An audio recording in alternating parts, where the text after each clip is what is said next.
Start recording? Just let me know when we've started.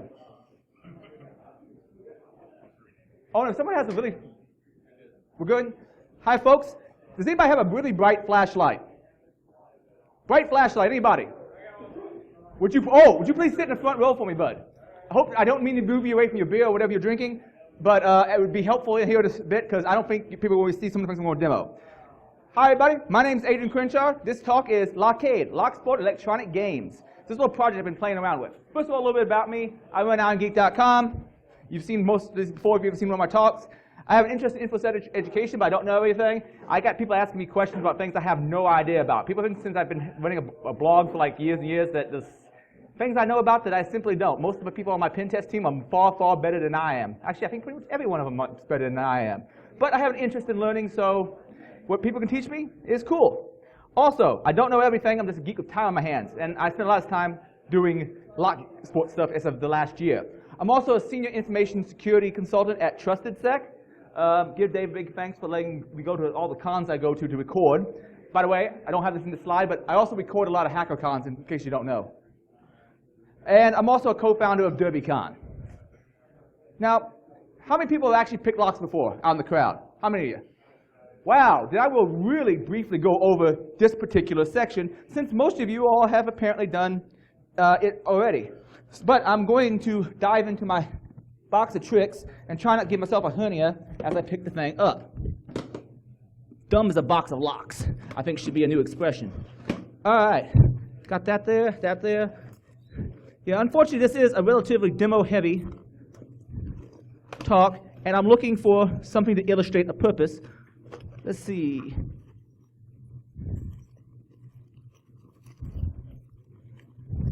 Yeah, unfortunately, I was paying more attention to what video was getting recorded and not when my particular talk was. Small problem there. Okay, we're going to do a quick intro to how to pick locks for those people who don't know how to pick a lock, though.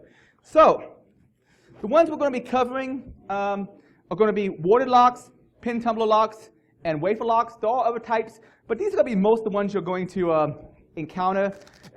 Some pin tumblers are just, well, actually there's like dimple locks and also tubular locks, but essentially it's the same thing as a pin tumbler lock except for where they orient the pins. As far as, this is a question a lot of people ask, are lock picks legal? Check from state to state, it varies. In my state of Indiana, they have to show intent.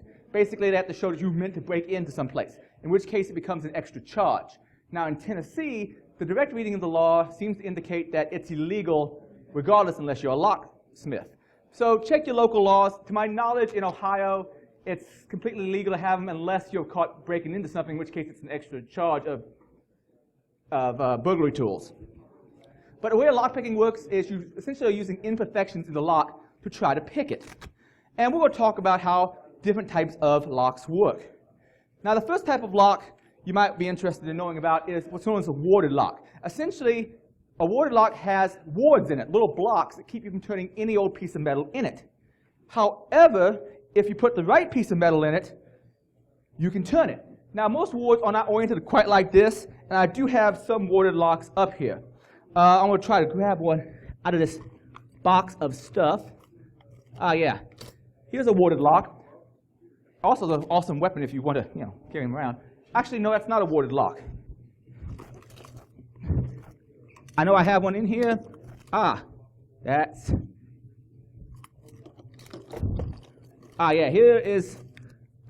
a warded lock. Essentially, a warded lock has little things to keep you from turning any old piece of metal in it. However, there are certain skeleton keys that you can use in different warded locks to be able to open them. Now, if you ever wondering if something's a warded lock, flashlight, please. Yeah, all right. Sorry. You see how that keyway is jagged? Looks kind of like Charlie Brown's shirt. Looking down in it, you don't see pins. You don't see flat wafers. So you have a good idea this is probably a warded lock. Now, the way warded locks work, and I appreciate you being spotlight, man. Sorry to burden you with that. What's your name? Give Drew a round of applause. All right.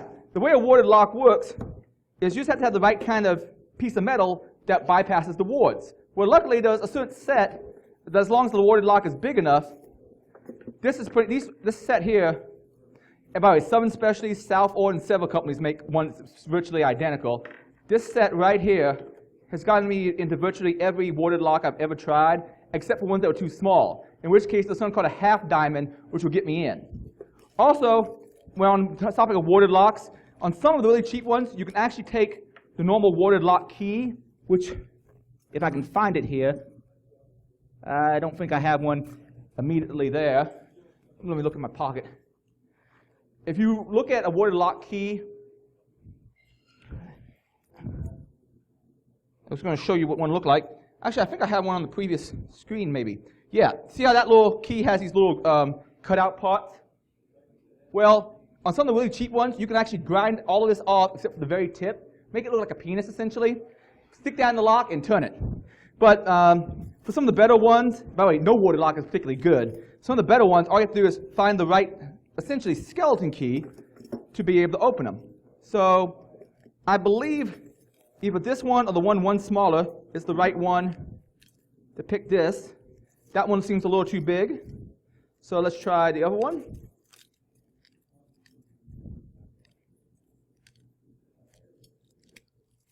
And essentially, it's just like working the key once you have the skeleton key. Or I should say, more accurately, it's a warded lock pick. But that's how warded lock picks work and how warded lock works. And I lost this, and something just, oh yeah, that's fine, you can turn it off. I got so used to it being on. You light up my life, man. All right. That's a warded lock. Now, wafer lock's a little bit different, quite a bit different actually. They work a little bit more like a pin tumbler lock. Essentially, you have these wafers that drop down into a channel unless the right key is inserted. If the right key is inserted, all these wafers get picked up out of the channel, and you can turn the lock.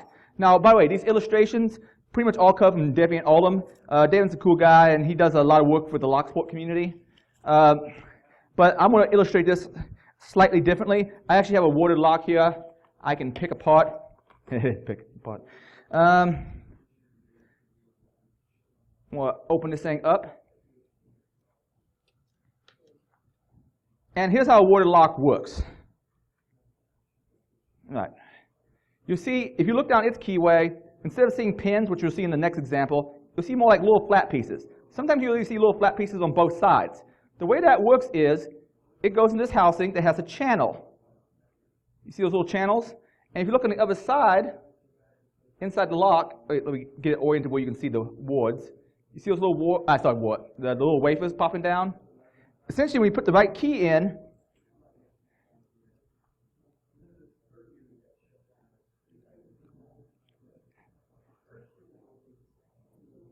right, let me see.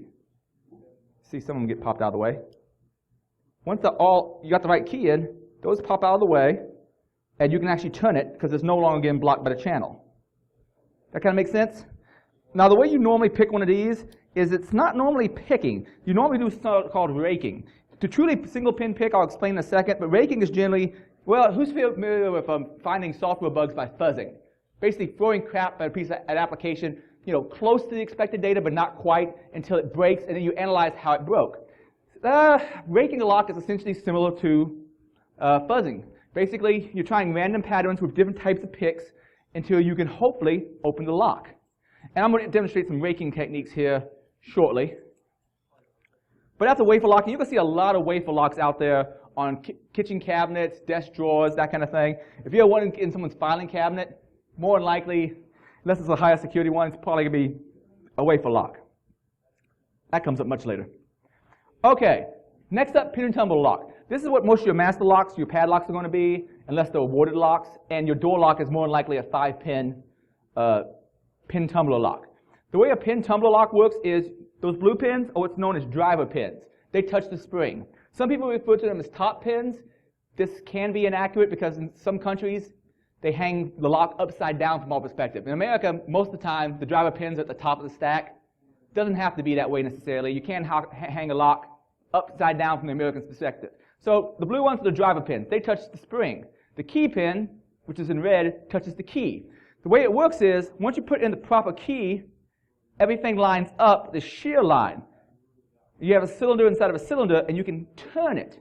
And when you turn it, it's going to operate the mechanisms behind it, like a little cam or something, and turn the lock, and you'll be able to open it.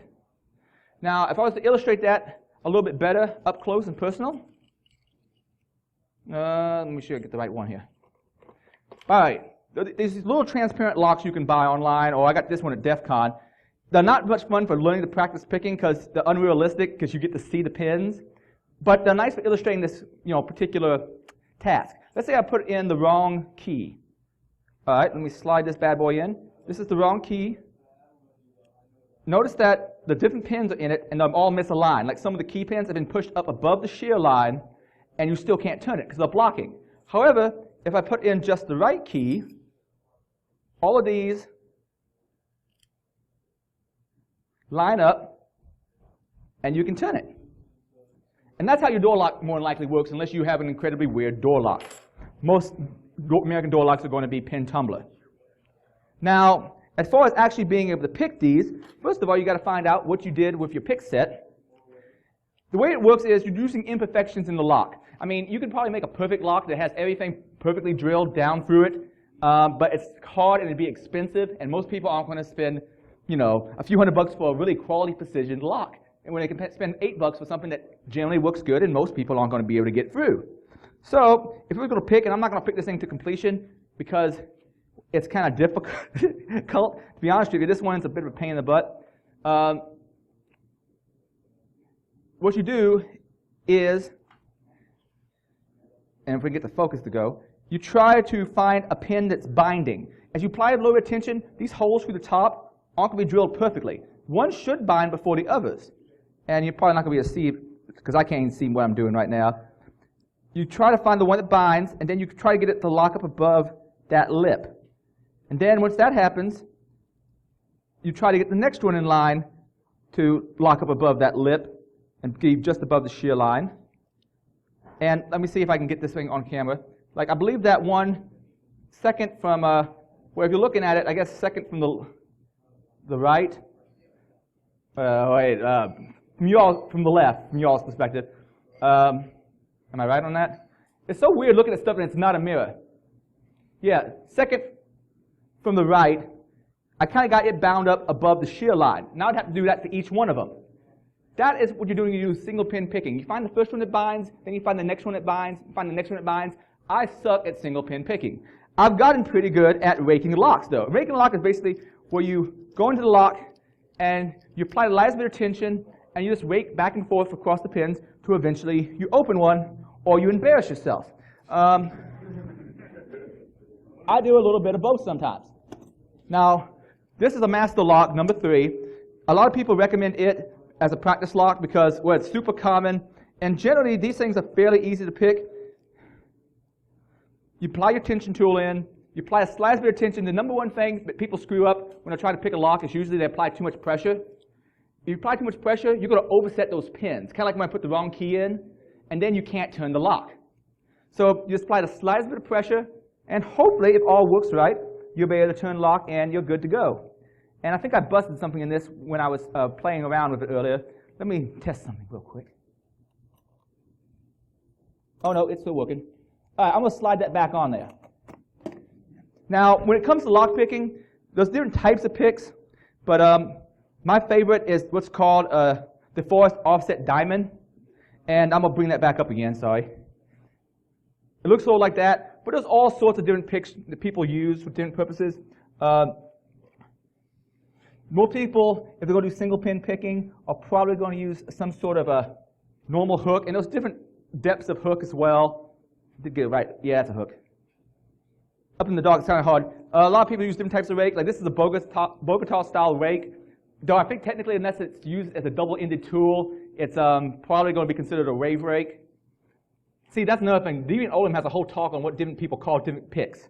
But probably the most important thing to carry with you a lot of when you're going lock picking is a whole bunch of different tension tools. For instance, I have these TSA locks.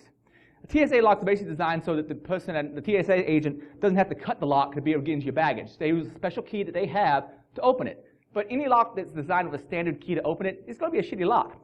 And most of these are, well, total crap. But the one problem with picking them is a lot of times they have really small keyways, so you need a small tension tool. Now, people ask about how to make a lock more secure if it's a pin tumbler lock. There's different ways of doing it. One of the ways of doing that is to use different types of security pins. Like this is a spool pin, looks like a spool, and when you're trying to lift it above that lip, there's an extra spot where it can set, and this makes it much more difficult. Generally, you only put a couple of these in a lock. You have to have, my understanding, one stack of pins that's just normal straight pins. Otherwise, the lock can get jammed up and misaligned. But you know, they might throw a few of these spool pins in to screw things up. There's also mushroom pins, work much the same way. This is a serrated pin. There's a way of picking these also, which I'm no good at, where you can kind of pick it once and then tell when there's a slight back motion and continue to pick it. You probably want to check out one of Defi and Olim's talks about that to figure it out.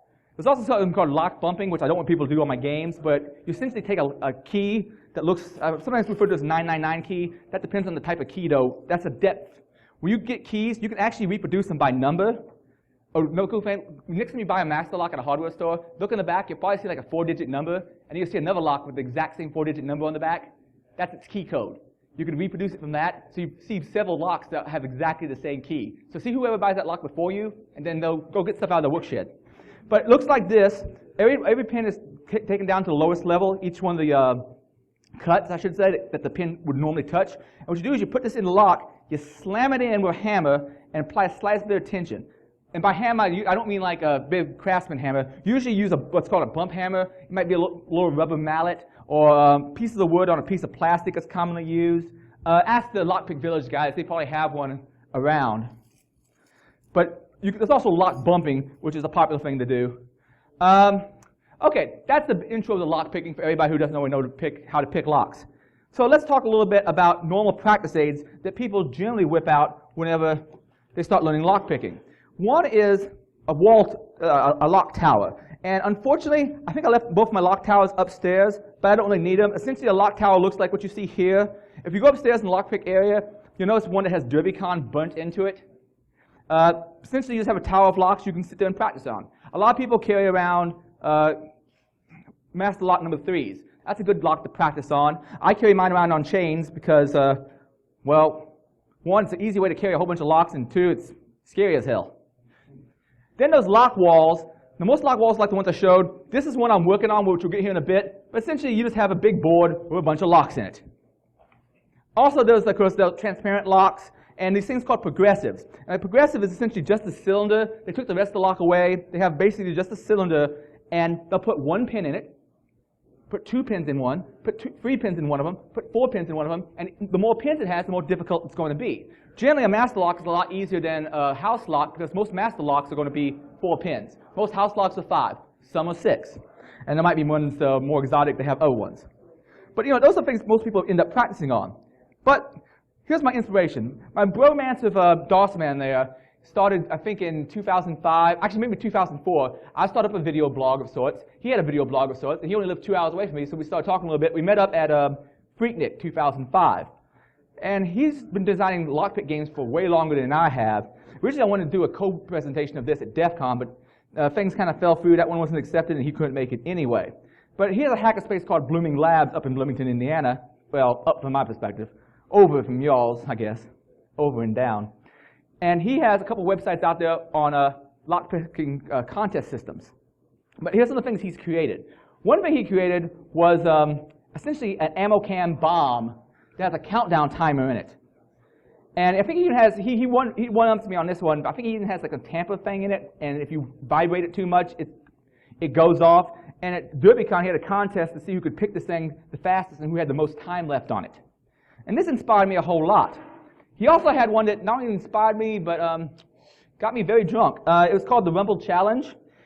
Essentially what it is, and don't ask me to explain all the rules to you because I can't follow it because I'm usually drinking while I'm playing the game, but you get points for every time you successfully pick a lock first. I think your time is figured in there too. Every time you successfully pick a lock, it pours you a drink, you get a point for drinking the drink.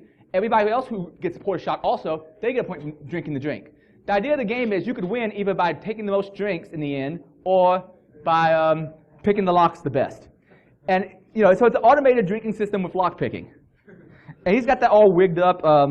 Oh man, he has improvised vibration motors in it to kind of mess up your picking a little bit, or to signal when someone else I think is picked. He has an overvolted aquarium pump that to actually pump the booze out, and a bunch of tubing, and also this is a display board I think one of his buddies put together for timing. and basically says, who's won, how fast. You really can't read it up there, but it gives you the time for each person and how fast they were able to pick it. Now, here's things inspired me to do some of my own games, which we'll talk about here in a second. But I'll mention something called gamification for a second. Gamification, I'm going to go ahead and read the Wikipedia definition. Gamification is the use of game thinking and game mechanics in non-game context to engage users in solving problems. That's Wikipedia's definition. The way I think about gamification, though, is it can make learning more fun. People like scoring systems. People like knowing how well they're doing. How many people ever work out regularly? You keep logs to know whether or not you're making progress. It's kind of like that. To know you're actually making progress, you've got to kind of record it. So scoring systems are cool. People like building up and seeing how they progress. Also, people are sometimes competitive. Like, if I have a particular lock game, and I can pick it in 6 minutes, and you can pick it in 3, there's a bit of competition going on there. Also, games make things that might be kind of mundane more interesting. I personally think lock picking is cool anyway. I sit there at home watching TV and drinking mead and trying to pop locks. All right, so I decided I wanted to do something like what DOSman did. I want to make my own games. And I wasn't sure if I could pull this off, so my original scope was I had limited tools. I aimed towards the cheap. That fell way fast, because I think I probably spent at least $500 on tools since I started doing this. Probably more like $1,000, which include locks and such. I wanted things that were simpler to code. I want to be a little bit more flashy than DOSman, and I want to use crap I had laying around. What I did was, the first thing was an ammo can, which was very similar to his. And I'm going to go ahead and pull this up. This is my version of the ammo can game that he made. And if I can see it, you know what? Actually, I don't think we need a light for this one. Maybe not. I don't know if you can actually read it, if I get the right depth away. Basically, I have a lock game. That thing blinds you also. Changing colors. And if you could actually see it, you would see that there is these little icons I made on an LCD screen to show whether or not a lock is locked or unlocked. And it gives you a timer. And the way this thing works is it does a countdown as you pick the lock, and the idea is to have as much time left on the clock as possible. So let me go ahead and lock this one again. It's restarting the game. Oh man, that also got a lot better looking. All right, the game restarted, and it's hard for me to pick upside down probably, but we'll see how this works. Let's see.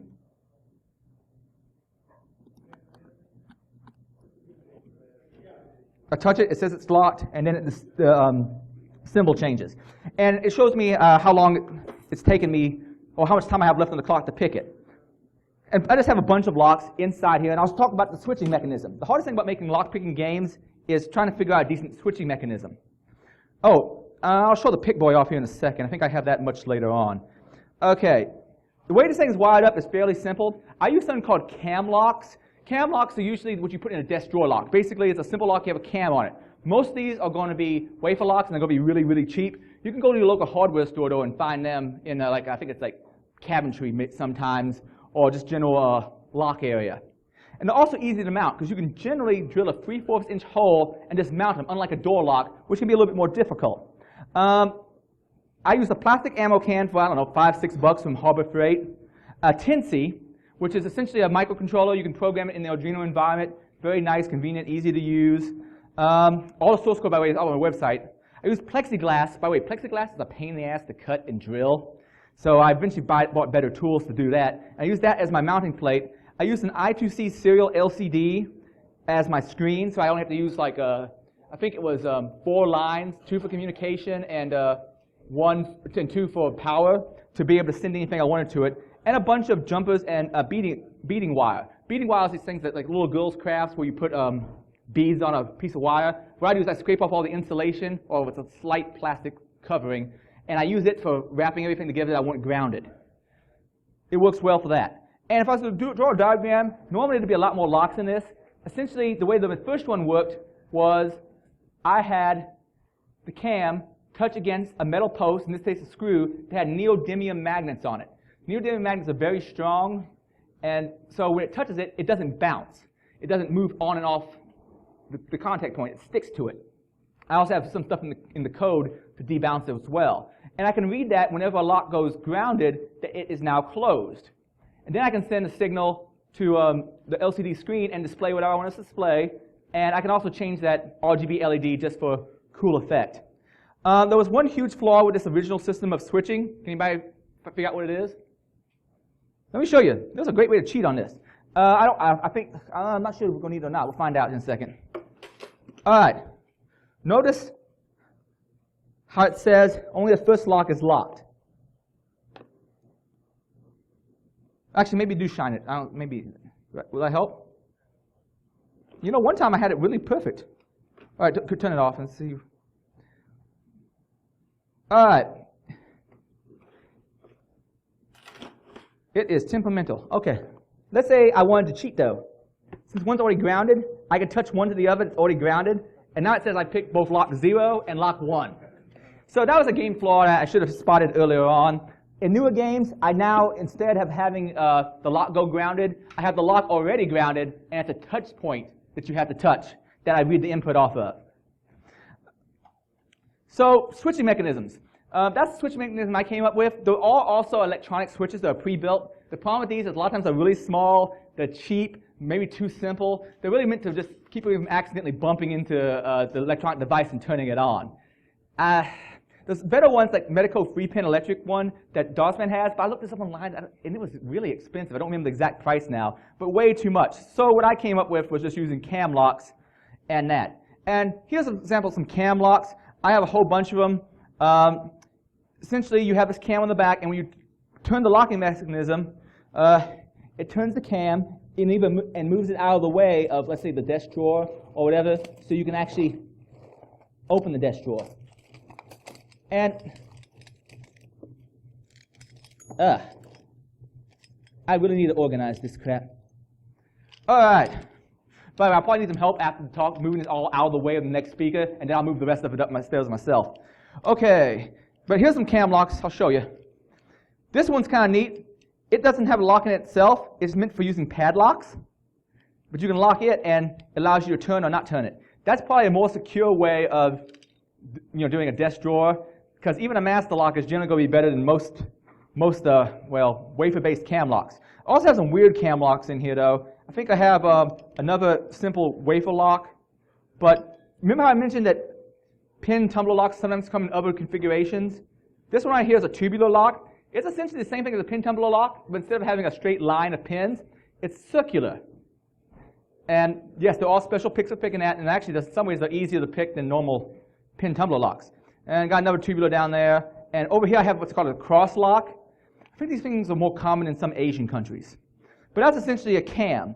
And the idea is just to get that cam to turn and touch the touch point. And cams are nice and easy to mount relatively. There's a problem with that, though, especially when you're dealing with novice pickers. One of the biggest things a novice picker has a problem with is they apply too much tension. A friend of mine, his teacher gave him the analogy of pretend you have a pet ant and you really love this ant. And you don't want to kill this ant, but the ant has poison all around it, and you don't want to walk off into poison. So you've got to put just enough pressure on the top of the little ant's head so you don't crush him, but he doesn't walk into the poison either. Well, the problem is most novices are like, prying on it, and I can only drill round holes. And so what they end up doing is they turn the entire freaking lock instead of turning the cam. So there's something you can make called a double D hole. Laugh now if you want to. And essentially it's a 3/4 inch hole, but the sides are flat, so they're not all the way 3/4 out. But making these can be a little bit hard to drill.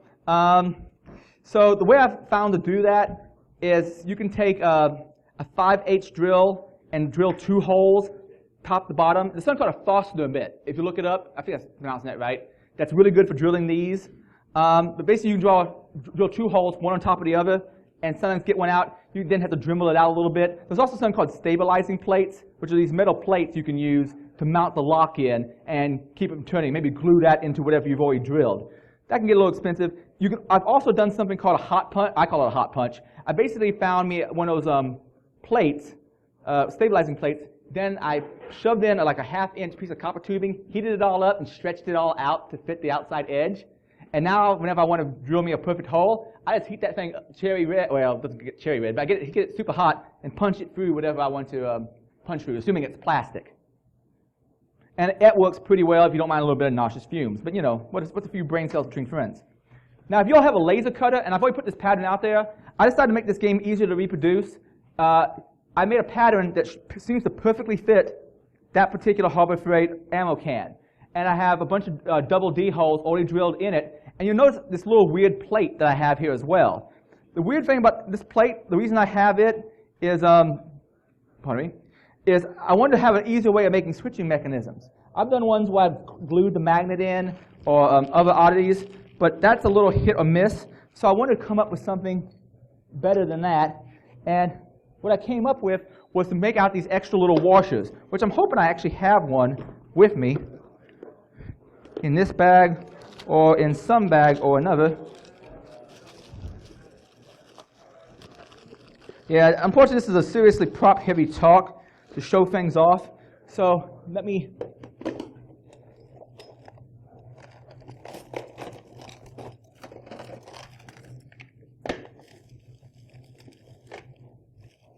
There it is. Like a flock of seagulls. Okay.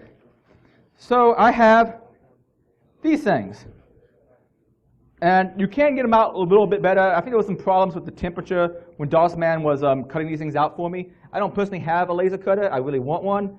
But I use these. And I've made them so there's a hole in them that almost perfectly fits a certain type of neodymium you can buy. This little neodymium magnet. And you can put these washers on. You'd wrap a piece of wire around this, and if you had a cam lock, and I'm not going to be able to easily fit that over a cam lock, you fit that over a cam lock, put the cam on it, and then you have your new touch point, and it's all neatly contained. I've also done similar things by taking a PVC and stretching it out. Let me put that away for the time being. But if anybody has a laser cutter, how many of you have access to a laser cutter? Only one person. Great, I was going to try to get someone to make me some more of these washers. All right. There's one getting cut. Oh, right. Main board, of course, I use with the Tinsy. $16, fairly cheap. You can also use an Arduino knockoff if your project can be a little bit bigger. Other useful items, I use jumper wires because I always want to reuse my electronics. In reality, this game box I probably should have designed with soldered everything in because it's real easy to break. But it was meant to be kind of a demo unit. There's also different power supplies you can use for taking like 9 volts down to 5 volts. Some of these LCDs you can get for dirt cheap, $8, that's not too bad. And rare earth neodymium magnets, these particular ring ones are $8. I don't remember how much I've spent on like the 3x5 millimeter rectangular ones. And I've already covered the different kinds of lock types that are out there, so let me continue on. When you're sourcing parts, one thing you want to be careful of, especially when you're ordering electronics for Arduino, if you have a micro center nearby, it's nice to be able to reach, or fries for that matter, go out and just be able to buy the parts you want. I don't have one of those nearby. A lot of my stuff I have to order from China. It's cheaper, but you don't always know quite what you're getting. And always check out the website and the documentation to make sure that someone's figured out how to work it out in an Arduino before. Because I've received stuff and I'm like, okay, there's no way in hell I can actually get this to work, even though the advertisement kind of makes it look like I should be able to. So be careful of what you buy. There's a time-money trade-off there also, because everything I order from China ends up taking forever and a day. I recommend looking at the pictures on eBay, Googling for those words that are on them, and see if anybody has gotten that particular model to work. Like that I2C backpack that's on the back of my LCDs, there's so many different versions of that you got to figure out whether or not the one you're ordering will actually work and if someone can give you workable code. Oh, also for cam locks, as mentioned before, most of them, a lot of them are designed for desk drawers. And most of them are going to be wafer locks, but most wafer locks suck. So you might have a pin tumbler lock. Well, there's a few pin tumbler locks you can go out there. If you want to go to your local hardware store, Lowe's has a couple of Gatehouse products with certain numbers. By the way, this is all even posted on my website if you want to go see the slides when I did the talk at OISF. Those part numbers have pins in them. And if you do things right, you can actually repin and take out individual pins. There's like a strip you got to lift carefully, take out the pins and springs, put it back down. I think Primeline is a company that mostly sells through Home Depot. There's also National, this particular part number. And I started ordering, Doug told me about some place called HL Flake. And I ordered these very cheap locks that have pin tumblers in them, that are cam locks. They're very well built, cheaper than I think what I got in the hardware store. I don't remember the exact price. And the nice thing about them is they come with both, well, I'll get to the next slide, a couple slides, I'll mention different. There's a clip and there's a nut. Essentially, you want your locks to have nuts. Now, padlock cams are also something you can buy. I'm going to use this so I can make padlock games. Number 3s are interesting locks to pick. They're fairly common to have at Locksport games. So I want to be able to score them. I can essentially turn one into a cam lock with one of these hasps. I've also found a way of doing much the same thing with a normal staple hasp. And what I do is I put a normally closed switch behind it and have it closed by the top of the hasp. Essentially, if I can bend over and get this, if you see the way this one works, let me see if I can, you might see this one. See how there's a little button behind it? Well, that button gets depressed by the latch, but it triggers when it's picked up. So that's another way of doing padlocks if you want to have a game involving padlocks.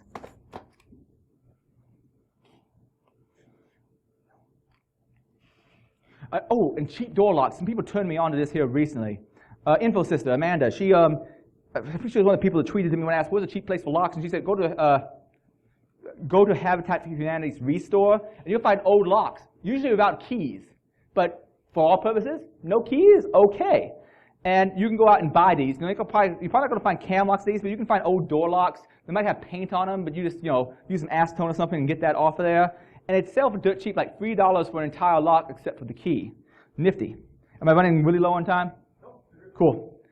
But yeah, go check out Habitat for Humanity. When I was told about that, I was in Dayton last week, and I went out and got like 2 new locks then. Then I went to all the ones in Louisville and picked up, I don't know, maybe 9 more for fairly cheap. It's a great place to go. Tools to use. Originally I wanted to do this dirt cheap, but over time I had to buy more and more stuff. Pliers, wrenches, screwdrivers, all that. It's hard to cut a straight line, though, with a Dremel tool, to be honest with you. At least I'm having a problem doing it. I ended up buying a table saw eventually to do this. There's also a scroll saw, which you can kind of do some of the same stuff as a laser cutter, kind of, sort of, but much more a pain in the ass, and I have a hard time controlling the one I bought. Dremel tools are all useful for just about everything. Soldering iron for putting a lot of electronics together. There's a door installation kit, which is really nice. The first time me and Dossman made a wall together, we ended up drilling the hole in the wrong spot. The way these kits work is you slap this on the side of whatever board you want, and it perfectly measures things out for you, and you just drill where the holes are, and you get out what you want from it. So it's a lot easier way to measure things out. Tools I wish I had was a 3D printer. Then I can make all these little closures myself. Like I'm going to show you the pick board here in a second, and that'd be nice. I also like a laser cutter, because there's also tools I can cut out with a laser cutter, and once again, straight edges, more of those little lock washers for the WD holes. I also want a Fembot, so if anybody's working on one of those, get with me. I'll be an early investor. And next up, enclosures. All right, I made some improvised enclosures, but the ammo can is nice, but maybe you want something smaller. I found a few good project boxes online. The best one I've found so far is from Pack Tech Enclosures. You'll see it right here, HPS 9VB. It has a little 9-volt compartment in the back of it. I believe that was the one I got. There's also this one from a different company, but it was a little too small for some of my purposes. But there's different enclosures out there. Nothing's quite perfect. If anybody finds a really good lock enclosure that has an LCD screen mount in it already, let me know. That brings me to the Pick Boy. The Pick Boy is essentially the same thing as this ammo can, which apparently I knocked over, except I have microdized everything. The insides of it, by the way, instead of using those washers, I hadn't come up with those yet, it's all super glued in there. It's kind of a spaghetti mess. But it's using neodymium magnets as touch points, and it works pretty much the same way as the ammo can, and because of lighting situation, you really can't read that. Oh, there he goes. Actually, turn off that light if you would, I think. Maybe. Oh, by the way, instead of using an RGB LED, I found a screen that has a backlight that you can change colors on. And it essentially does the same thing. It counts down, and you just got to sit there, and someone's already picked some of the locks, and pick it. But it's just much more portable and nice, and I'll have this upstairs if anybody wants to play with it. By the way, just so you know, 2 pins, 1 pin, 2 pin, 3 pin, 4 pin, and a 2 in the middle of 5 pin. I was probably drunk when I made that decision to put them in like that, but that's how they're designed. If anybody wants to try playing it later. Oh, by the way, the colors keep changing faster and faster as it gets closer and closer to going kablooey. Okay. Oh, I almost dropped that. By the way, that enclosure, I'm not sure exactly how I cut the holes in that one. I think I dremeled and I had a lot of luck. When it comes to enclosures, measure 5 times and drill 3. I say that because I keep on screwing up enclosures and I come up with new ways to fix the enclosure and make it workable. So go slow, Dremel tool. Unfortunately, it's going to probably mostly melt plastic. Vices and workstations, something to lock your work into place is going to be helpful. Enclosures are expensive. Enclosures are more expensive than some electronics I put in them. Practice on scrap. I have a bunch of scrap PVC around and also a bunch of scrap plexiglass around. So I practice making my holes and see if I can get things just right. Also, when it comes to enclosures, aim for something larger than you need. I had a devil of a time getting 6 locks in this thing. And find ways to keep shit from rattling around. Like, I use all jumpers in the ammo can, but it's real easy for things to get jostled and thrown about. You can sometimes use foam inside to keep parts from moving. Though you want to make sure the parts that are supposed to move, like the backs of the cans, still keep functioning. I had some other enclosure ideas, but I haven't done a whole lot with these. Junction boxes from like hardware stores for electrical systems. These usually look kind of ugly. Shadow boxes, I found some discount like shadow boxes you're supposed to hang on the wall and use as extra shelves, but they're like look like little houses. I thought those would be great to drill into and make like a side-by-side game where 2 people can play against each other with locks. Plastic gutter pipe could probably work for some lockpick games. And there's something called Kydex, which is essentially the sheet that you can heat up with a heat gun and form around something else. And a lot of people use it for like knife and gun sheaths. I started coming up with better switching techniques. Now this is one you can use if you don't have a laser printer. Essentially what you do is you take a 1/2-inch piece of PVC, heat it up with a heat gun, slide it onto a cam lock that has a long shaft, and you get a perfect double D hole if you have a big shaft. You slide that in there while it's hot and let it cool off, and you move it back and forth, and basically you get something that'll lock in place. Then you can put a little contact point on it with another bent piece of PVC, or what I've done on some of mine is to put a neodymium magnet hanging off the back and have the cam touch it. But that's another way of making a switch. That's more of an example of how I've done it in some of my other games. This is the more refined version, but really it's only practical if you have a laser cutter. And by the way, I've contacted some companies to get my stuff cut. They won't contact me back. I don't know what the deal is. Oh, door switches. This is a work in progress. But I have found a way of doing a door switch, I think. Essentially, there's this type of switch that has a roller on it. If you slide that roller in right here, you can have this latch, this bolt, when it slides back, touch the roller, and read it as a switch. Now, the easier way to do this would be not to mount the whole deadbolt system in it and just mount the lock itself. But I like the whole ka-chunk thing. Like this is a lot nicer when you have that whole, well, the whole ka-chunk of it coming out. And I don't know if you'll be able to see this. This, by the way, is the next version of the pictorial computer.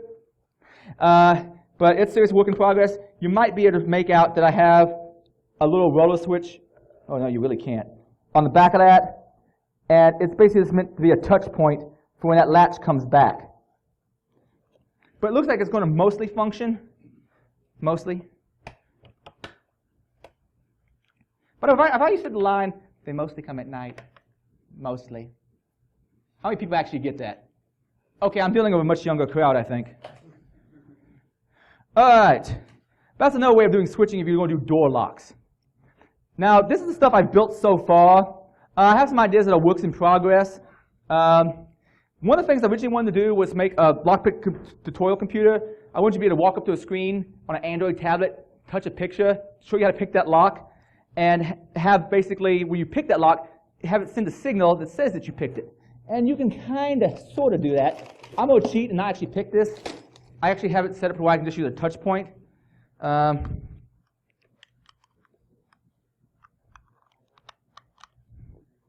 Got to be able to see. Okay. And now I got to find a USB port that's open. By the way, this particular one, you notice how I screwed it up some. Originally it was all plastic, but then I put the holes in wrong. So I took this piece of wood that I got from Home Depot, I think maybe for free. Essentially, you can get the flooring stuff. It's really nice wood, but very small parts of it for free. And you can use that for filler when you screw something up. Also, I thought it made it look kind of like an Atari 2600. So I dug that. 5 minutes, all right, we'll cook through this. But essentially, I have a Tinsy in there, and a Tinsy can act as something that sends keystrokes. So I can basically pick a lock and have it send a keystroke that gets interpreted by an application. And it would play a certain video. Unfortunately, I found I couldn't quite do this with a web browser on Android yet. I'm going to have to make my own application. So, a work in progress. I found a different way of doing a pictorial computer. By the way, I call it thing the Pictoy just for the sake of it looking like an Atari 2600. That was how I was going to design the pictorial computer. Bit problematic there. Instead, I'm now using a Raspberry Pi for some of my stuff. And I've basically made a bunch of interactive videos. The videos aren't online yet, but the source code for this is. And the way the pictorial works is I have a bunch of buttons. Damn it, not enough space. I have buttons on here. You press a button, and it tells you how to pick a particular kind of lock. Now, I need to amplify that sound better, and I'm working more on this big stand-up version. Also, when you pick a lock, it congratulates you that you picked it. This will be on demo upstairs if anybody wants to play around with it. And essentially, that's just a Raspberry Pi and a lot of videos and reading from general I/O pins to signal what video to play. Ideas for the future. Oh, by the way, a lot of stuff I'm using whiteboard, so you can draw on it with a dry erase marker. I'm also using a rear view screen for my display, just because it's fairly cheap. This one I got a little bit more high-tech display, and it's a work in progress. And I'm going to cut through a lot of this because I don't have a lot of time. Oh, the screen I have in this new one currently, after I blew up the first thing I ordered from Seed Studio, I ordered something from Elanon, which seems to be working okay, but I don't have all the parts yet to fix it all up. Ideas I have for the future is some kind of competitive, lock game where you play against someone else, like Battleship kind of thing. Like I pick this lock, it has this reaction on your side. Tic-tac-toe, just because I thought the name was funny. Pick the locks in the right order to try to win the game. Rakes and Ladders, just because I like the name. Oh, the Breathalyzer game. I liked his Rumble Challenge, and I'm going to end it with the Breathalyzer game pretty much. The Breathalyzer game was this. Essentially what I need is a Raspberry Pi, maybe just an Android tablet, some kind of camera that's going to be hooked to it, a bunch of locks, and a breathalyzer. Oh, and a servo that controls the outpour of like vodka. The idea is you take a shot, you breathe into the breathalyzer. No, you take a shot, you pick a lock, you breathe in the breathalyzer. It takes the difficulty of the lock times your blood alcohol content, maybe divided by the amount of time it took. Then takes a photo of you at the webcam and posts it. There will be awards for, like most points and for silliest picture. If you have ideas, though, share them with me. That one's way down the pike. I got my notes page up already with a bunch of source code, maybe some more diagrams. Oh, if y'all can make it, DerbyCon's coming up September 24th to 28th. Woo, yay, DerbyCon.